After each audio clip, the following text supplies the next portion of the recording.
നമസ്കാരം, welcome back.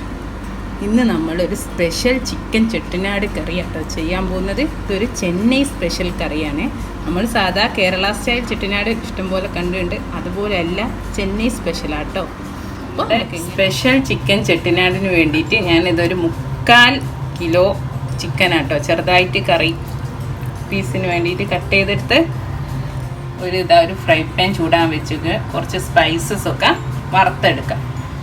അതിന് വേണ്ടിയിട്ട് ഞാനിതാ 3/4 കിലോ ചിക്കൻ ഉള്ളതാട്ടോ ഞാൻ പറയുന്നത്. നിങ്ങൾ എത്രയാണോ എടുക്കുന്നത് അതിനനുസരിച്ച് അളവ് മാറ്റാം. ഒരു 3 ഏലക്ക, ഒരു 3/4 ഇഞ്ച് പട്ട, അതേപോലെ 3 ഗ്രാമ്പു. പിന്നെ ഞാനിത് ചെറിയ മുളകായതുകൊണ്ടാണ് ഞാനൊരു 6 എണ്ണം എടുത്തേക്ക്. നിങ്ങൾ വലിയ വറ്റൽ മുളക് എടുക്കുമ്പോൾ ഒരു 3-4 എരിവിനനുസരിച്ച് എടുക്കുക. പിന്നെ ഒരു 3/4 ടേബിൾ സ്പൂണ് കുരുമുളക്, പിന്നെ മല്ലിയില്ലേ നമ്മൾ ഹോൾ മല്ലി, അതൊരു 1.5 ടേബിൾ സ്പൂണും എടുത്തിട്ടുണ്ട്. ഇതെല്ലാ മെഷർമെൻറ്റും ഞാൻ ഡിസ്ക്രിപ്ഷൻ ബോക്സിൽ ഇടുന്നുണ്ട്, അത് നോക്കിയാൽ മതി കേട്ടോ. ഇതൊന്ന് വറുത്തെടുക്കാം. ഇതൊന്ന് ചെറുതായി ചൂടായി വന്നിട്ട് ഇനി നമുക്ക് അതിലേക്ക് ഒരു 3/4 ടീസ്പൂണ് വലിയ ജീരകമല്ലേ നമ്മൾ പെരുംജീരകം, അതിട്ട് കൊടുക്കാം. എന്നിട്ട് ഒന്ന് കഴിഞ്ഞിട്ട് നല്ലോണം ഒന്ന് ചൂടായിട്ട് തീ ഓഫ് ചെയ്തിട്ട് വേണം നമുക്കൊരു അതേപോലെ ഒരു 1/2 ടീസ്പൂണ് ചെറിയ ക്യുമിൻ സീഡില്ലേ, ചെറിയ ജീരകം, അതും ചേർത്തെടുക്കണം. ഇതൊന്ന് അല്ലേ കരിഞ്ഞു ഓഫ് ചെയ്തിട്ട് വേണം ചെറിയ ജീരകം ചേർക്കാൻ. ഞാൻ ചെറിയ ജീരകം ഇട്ട് ഒന്ന് ഇളക്കിയിട്ട് ഇതൊന്ന് നല്ലോണം തണുത്തിട്ട് നമുക്ക് മിക്സിയിൽ ചെറിയ ജാറിലിട്ട് നന്നായി ഗ്രൈൻഡ് ചെയ്തെടുക്കാം. ഓക്കെ, ഇതൊരു മസാല കേട്ടോ. നമ്മൾ കറിക്ക് ഉപയോഗിക്കുന്ന വേറെ മസാല, മുളക് പൊടി, മല്ലിപ്പൊടി അങ്ങനെ ഒന്നും ഉപയോഗിക്കുന്നില്ല. ഒന്ന് തണുക്കട്ടെ. നേരത്തെ നമ്മൾ വറുത്ത എല്ലാം കൂടെ ഒന്ന് പൊടിച്ചെടുത്തിട്ടുണ്ട് കേട്ടോ. നല്ലോണം പൊടിഞ്ഞില്ല, എന്നാലും അത്യാവശ്യം പൊടിഞ്ഞിട്ടുണ്ട്. ഇനി നമ്മൾ ഇതിലേക്ക് നമ്മളിതാ ഒരു 3 ചുള ചെറിയുള്ളിയും, ഒരു ചെറിയ കഷ്ണം ഇഞ്ചി, ഒരു 4-5 ചുള വെളുത്തുള്ളിയും ഇതും കൂടി ആ മിക്സിയിലേക്ക് ഇട്ട് ഒരുമിച്ച് ഒന്നുകൂടി അടിച്ചെടുക്കുക കേട്ടോ.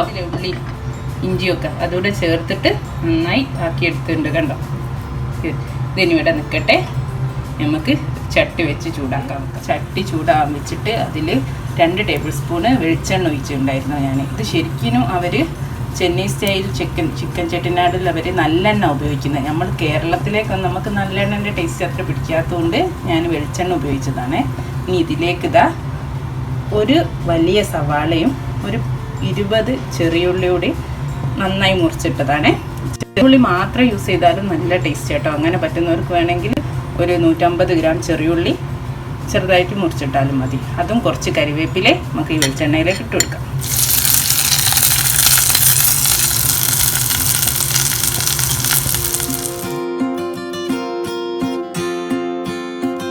ഉള്ളിയൊക്കെ നന്നായി വാടി വന്നിട്ട് ഇനി ഇതിലേക്ക് ഒരു നുള്ള് മഞ്ഞൾപ്പൊടി ചേർത്ത് കൊടുക്കുക. അത് ഓപ്ഷനലാട്ടോ, തേനേ ചേർക്കാം. ഞാൻ ചിക്കൻ കറിയൊക്കെ ആയതുകൊണ്ട് മഞ്ഞൾപ്പൊടി നമ്മളൊരു ഇതിന് ചേർക്കുക, അവർ സാധാ ഇത് ചേർക്കാറില്ല. ഇനി നമ്മൾ ചിക്കനില്ലേ നേരത്തെ എടുത്ത് വെച്ച് അതിലേക്ക് ചേർത്ത് കൊടുക്കാം. ഞാൻ ഈ ചിക്കന് ഈ ഉള്ളിയായിട്ട് നന്നായിട്ടൊന്ന് ഇളക്കി ഒരു 2-3 മിനിറ്റ് ഇതൊന്ന് ഇങ്ങനെ തന്നെ വെക്കാം നമുക്ക്. എന്നിട്ട് നമുക്ക് നേരത്തെ മസാല ചേർത്ത് കൊടുക്കാം. നമ്മൾ നേരത്തെ പൊടിച്ച് വെച്ച മസാല അല്ലേ, ഇഞ്ചി വെളുത്തുള്ളി എല്ലാം ഉള്ളത്, ആ കൂട്ടി ഇതിലേക്ക് ചേർത്ത് കൊടുക്കാം കേട്ടോ. എന്നിട്ട് നന്നായിട്ട് ഇതൊന്ന് മിക്സ് ചെയ്യണം. നല്ലൊരു മണമൊക്കെ വരുന്നുണ്ട് കേട്ടോ. എന്നിട്ട് നന്നായി മിക്സ് ചെയ്തിട്ട് നമ്മളിതിൽ വെള്ളമൊന്നും ചേർക്കുന്നില്ല കേട്ടോ. ഈ കൂട്ട് കിടന്നിട്ട് ഇതൊന്ന് വേവട്ടെ. മൂടി വെച്ചിട്ട് നമുക്ക് വേവിച്ചെടുക്കാം. ഒന്ന് നോക്കാം എന്തായി. ഇല്ല, നന്നായിട്ട് എണ്ണയൊക്കെ തെളിഞ്ഞ് വന്നിട്ടുണ്ട് കേട്ടോ. ഇനി നമുക്കിതിലേക്ക് തക്കാളി ചേർത്ത് കൊടുക്കാം. ഞാനൊരു വലിയ തക്കാളിയുടെ ചെറുതായി അരിഞ്ഞാണ്, അതിൻ്റെ ഒരു പകുതി ഈ സമയത്ത് നമുക്ക് ചേർത്ത് കൊടുക്കാം. ബാക്കി ലാസ്റ്റ് ചേർത്ത്. പിന്നെ ഈ സമയത്ത് നമുക്ക് ഉപ്പൊക്കെ നോക്കാം കേട്ടോ. അപ്പോൾ കുറച്ച് ഉപ്പ് കൂടി ചേർത്തിട്ട് നമുക്കൊന്ന് ഇളക്കി മൂടി വെച്ച് വേവാൻ വെക്കാം. തക്കാളിയൊക്കെ നന്നായി സ്മാഷ് ചെയ്ത് വെന്ത് വരട്ടെ. നമുക്ക് തുറന്ന് നോക്കാം നമ്മൾ ചിക്കൻ വെന്തോ എന്താണ്. അല്ല, നമ്മൾ തീരെ വെള്ളമൊന്നും ഒഴിച്ചില്ല, നല്ലോണം വെന്ത് ഇതാ എണ്ണൊക്കെ മേലെ നന്നായി തെളിഞ്ഞുണ്ട് കേട്ടോ. എണ്ണ എടുക്കുക, തക്കാളിയൊക്കെ ഇതായി നല്ലതാണ്. അപ്പോൾ തീരെ വെള്ളം ഒഴിച്ചില്ലല്ലോ അല്ലേ, എല്ലാം നല്ലതായിട്ടുണ്ട്, നല്ലോണം വെന്തുണ്ട്. ഇനി നമുക്ക് ബാക്കി വെച്ച ആ തക്കാളി കഴിഞ്ഞു, പരിപാടി കഴിഞ്ഞു. തക്കാളി ഇല്ലേ ബാക്കി അതുകൂടെ ചേർത്ത് കൊടുക്കാം. പിന്നെ ഒരു ഞാൻ 3-4 പച്ചമുളക് അങ്ങനെ ഇട്ടാൽ മതി. ഞാൻ ജസ്റ്റ് ഒന്ന് കീറി കൊടുത്തിട്ടുണ്ട്, അതും ഇടാം. എന്നിട്ട് കുറച്ച് മല്ലിയില കറിവേപ്പിൻ്റെ ഇല അതുകൂടി കൊടുക്കാം. ഒന്ന് മിക്സ് ചെയ്യുക. നമുക്ക് ഓഫ് ചെയ്ത് തീ ഓഫ് ചെയ്തതിന് ശേഷം നമുക്ക് എന്ത് ചെയ്യുന്നറിയാം, കുറച്ച് പച്ചവെളിച്ചെണ്ണയും കൂടി തൂക്കി കൊടുക്കണം. ഓഫ് ചെയ്യട്ടെ. കുറച്ച് പച്ചവെളിച്ചെണ്ണ എടുത്തിട്ട് അത് മേലെ ഒന്ന് തൂക്കി കൊടുക്കുക. ഇത്രയേ ഉള്ളൂ കേട്ടോ. നല്ല അടിപൊളി ഒരു ഡിഷാണ്. പൊറാട്ടയ്ക്കും ചപ്പാത്തി ഇതുപോലുള്ളതിന് ഒരു ടേസ്റ്റ് ആയിരിക്കും കേട്ടോ. എല്ലാവരും ഒന്ന് ട്രൈ ചെയ്ത് നോക്കണേ.